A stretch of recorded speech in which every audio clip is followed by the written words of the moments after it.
There's a combination of things that we would do to help somebody who has difficulty with taking metformin.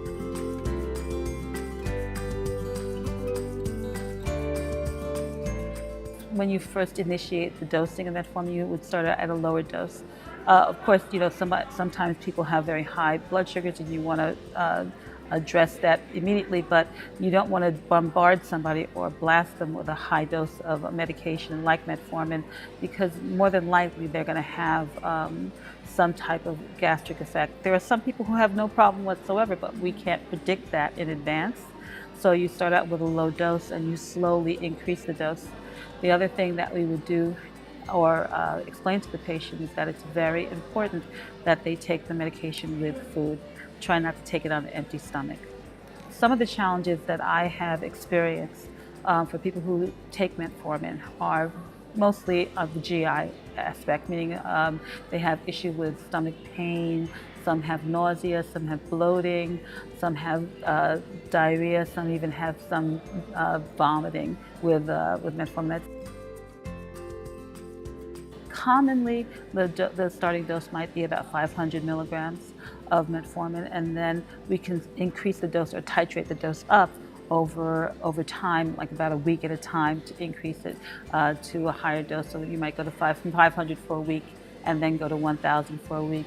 And then depending on what's happening with the person's blood sugar, or depending on where their blood sugar started out, you might stop at 1,000 or you might increase it again to 1,500. And usually the maximal dose of metformin is 2,000 milligrams daily, which in many cases will be taken 2 times per day. The other thing that you have to consider is that there is not just one form of metformin.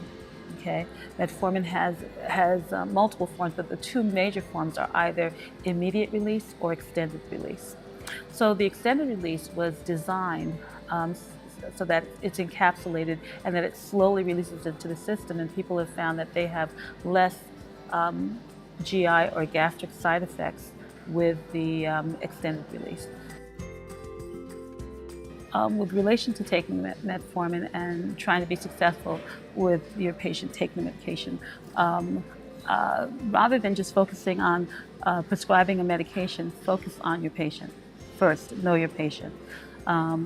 What is the personality of that person? Is that somebody who's going to listen to what you have to say? Do you think? Okay, because obviously, you know your patient as best as you can.